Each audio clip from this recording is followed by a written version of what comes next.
Olá, meu amigo concurseiro, minha amiga concurseira, você que se preparou conosco, Gran Cursos, a melhor escola preparatória de concurso do país e agora acompanha a correção da prova da FUB. Eu sou o professor Erion Monteiro e vou corrigir as questões de informática dessa prova que foi realizada pelo CESP, ok? Então vamos lá, vamos para as questões de informática então. Bom, olhando aqui, nossos slides. Primeira questão, essa questão de número 36, ela afirma o seguinte: no Windows 7, diferentemente das versões anteriores, não é possível empregar a ferramenta restauração do sistema, pois nessa versão as melhorias corrigiram erros no sistema operacional. Olha só, quando nós falamos de restauração do sistema em nada tem a ver com corrigir falhas no sistema operacional. O que acontece? O Windows ele tem um recurso que permite, quando o usuário faz configurações no computador ou instala programas que afetam o funcionamento do sistema, você possa voltar o sistema para uma data anterior. O caminho é iniciar todos os programas, acessórios, ferramentas do sistema. Então, iniciar todos os programas, acessórios, ferramentas do sistema, você vai clicar em restauração do sistema. Esse recurso está disponível no Windows XP, está disponível no Windows Vista, está disponível no Windows 7 também. Então, e aqui a questão está afirmando o quê? A questão diz: diferentemente das versões anteriores, não é possível empregar a ferramenta restauração do sistema, pois nessa versão as melhorias corrigiram erros do sistema operacional. Portanto, o item é errado. Marcando aí o item 36, então, como errado. No Windows 8, olha só, questão envolvendo a mais nova versão do sistema operacional Windows. No Windows 8, uma das novidades são as barras localizadas nas extremidades da tela, de modo a tornar mais curto o caminho para executar algumas tarefas, como, se eu não me engano, aí está falando sobre o compartilhamento de arquivos. Bom, independente do que está no restante da questão, o que é que nós sabemos? No Windows 8 existe uma barra lateral que é chamada de Charme. Então, Charme Bar, ou barra Charme, como queiram, né? Então, é a barra Charme. Essa barra, ela permite agregar uma série de funcionalidades. Você pode usar essa barra, por exemplo, para poder acrescentar alguns gadgets, alguns apps ao Windows. E ela tem recurso para compartilhar arquivo. Tá certo que no Windows 8 você tem a Charme Bar, então tem essa barra lateral, ok? Então, próxima questão, 38. Questão 38 afirma o seguinte: com base na figura acima, que apresenta um texto em edição no Microsoft Word 2010, julgue os itens a seguir. Na situação mostrada na figura, ao se clicar o ícone,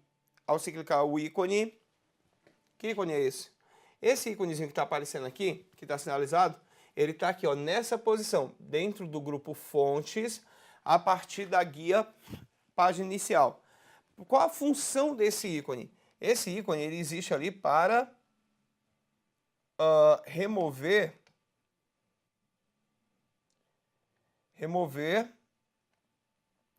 formatações.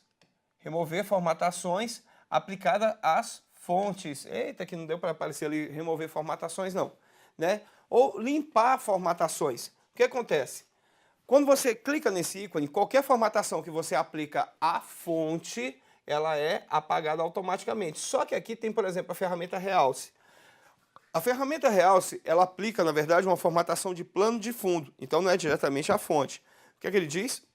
Na situação mostrada na figura, ao se clicar o ícone, tanto as formatações à fonte do parágrafo selecionadas no texto, quanto as de Realce utilizado na palavra venceu, você vê que a palavra venceu ela aparece em destaque aqui, ó, na imagem, serão eliminadas. Na verdade, ele elimina as formatações aplicadas no texto. Isso está ok.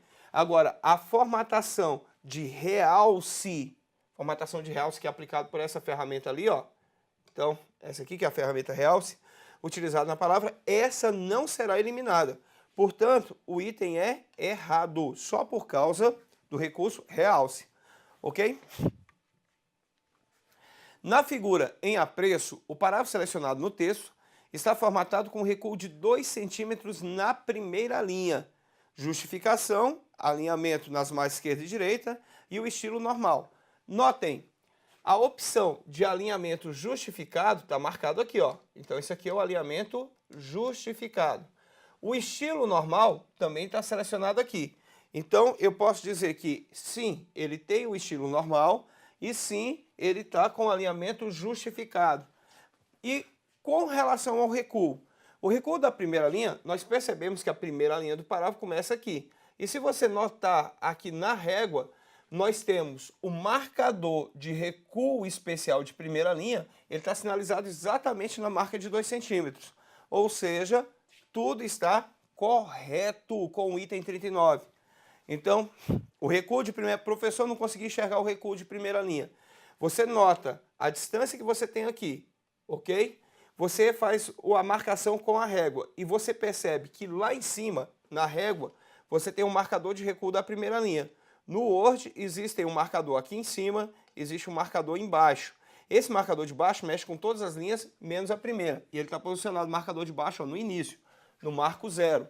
E o recuo de primeira linha está no marco de 2 centímetros. Tá certo o item? Certíssimo o item. Vamos lá. Questão de número 40. Questão de número 40, ela apresenta a seguinte afirmação. Com relação ao Microsoft Excel 2010 e a figura acima, que apresenta uma planilha em edição nesse software, julgue os itens seguintes. 40. O caractere D poderia ter sido inserido simultaneamente nas células B6 e B9 mediante o seguinte procedimento. Selecionar a célula B5 a B9, digitar o caractere D e em seguida pressionar a combinação de teclas Ctrl Enter. Então ele está dizendo o quê? Selecionar as células B5 e B9, A, B9, ok? Então, selecionar tudo isso. Digitar o caractere D e em seguida pressionar a combinação de teclas Ctrl Enter. Ctrl Enter, quando eu tiver selecionado aqui, já vai repetir automaticamente nas demais? Não. Então, você poderia fazer um Ctrl C da primeira e copiar para as demais. Isso daria certo, ok? Mas o Ctrl Enter do jeito que ele falou, não. Isso aqui vai estar errado. Ele não vai fazer absolutamente nada, não muda nada. Ok? Questão número 41. A fórmula igual soma-se, de B4 até B9, dois pontos D, ponto e vírgula C4 até C9, pode ser utilizado para inserir a célula C11, o total das despesas do mês de janeiro. Vamos lá. Total das despesas do mês de janeiro. Tem uma série de informações agora. Então, eu tenho um total de despesas na célula C11, que é aqui. Ele vai observar tudo aquilo que está, na verdade, com a letra D. Ou seja, porque ele já disse aqui, ó, que o débito, na verdade, está vindo para aquelas informações que vêm da letra D. Vamos entender uma coisa. Quando nós lidamos com fórmulas com a função soma-se, nós temos que entender alguns aspectos importantes dessa função. Então, em primeiro lugar, o soma-se é para fazer uma soma condicional. Então, nós usamos a função soma-se com a seguinte sintaxe. Primeiro, você tem que informar um intervalo de critério. Depois, você tem que informar qual o critério que você vai usar. Ponto e vírgula aqui, tá? Tá meio ruim de aparecer. Então, deixa eu fazer um negócio aqui. Vai ficar melhor, vai ficar mais interessante, né? Então, deixa eu dar uma apagada nisso aqui. Vamos ver o que a gente faz aqui. Opa, beleza. Deixa eu voltar um pouco. Vamos fazer por aqui mesmo, que eu acho que fica melhor um pouco. Olha só. Vamos lá. Deixa eu avançar para o próximo slide. É o seguinte. Quando você usa o soma-se, notem aqui na função, você tem esse primeiro intervalo, B4 até B9. Então ele está olhando em toda essa coluna B, do valor de B4 até o B9. O segundo elemento da função, notem que o ponto e vírgula está bem aqui, ó, nessa posição. Eu tenho um ponto e vírgula e vem a letra D, entre aspas. Então significa o quê? Que ele está localizando dentro desse intervalo somente as linhas que têm o valor D. Ou seja, eu tenho o meu intervalo, melhor dizendo, de critério e o próprio critério, a condição, a minha condição. Então, eu disse o quê?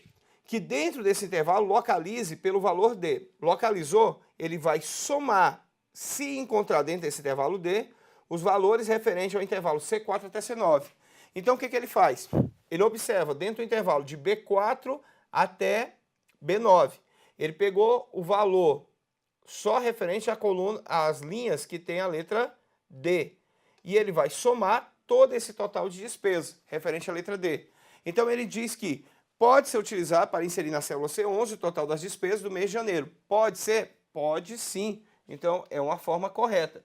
Se eu colocasse, por exemplo, para somar tudo, ele somaria as despesas e mais também o crédito, que foi de R$2.000. Depois eu tenho, ao selecionar a célula C2 e D2 com o mouse e arrastar a alça de preenchimento até a célula H2, os meses de março a junho serão incluídos automaticamente nas células E2 a H2. Olha só, se eu selecionar então C2 e D2, são essas duas células com os meses de janeiro e fevereiro. Se eu usar a alça de preenchimento e propagar a minha seleção até a célula H2, ele vai preencher automaticamente E2 com março, F2 com abril, G2 com maio e H2 com junho. Porque o Excel ele já tem isso como uma lista personalizada, uma lista pré-definida. Quando você usa para dias da semana ou meses do ano, ele já preenche automaticamente. Tá certo o item? Certíssimo o item 42. Então vai anotando aí, vai anotando seu gabarito, como é que tá? Tá acertando tudo? Tomara, né? Então, lembrando que um errado anula uma certa. Vamos lá, senhoras e senhores servidores, continuando. Cadê nossa próxima questão? Faltou aqui. Opa.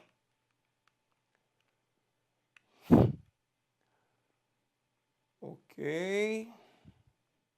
Bom, sistema operacional 36, 37, 38, 39, 41, 42. Tá faltando questão aqui. Atenção.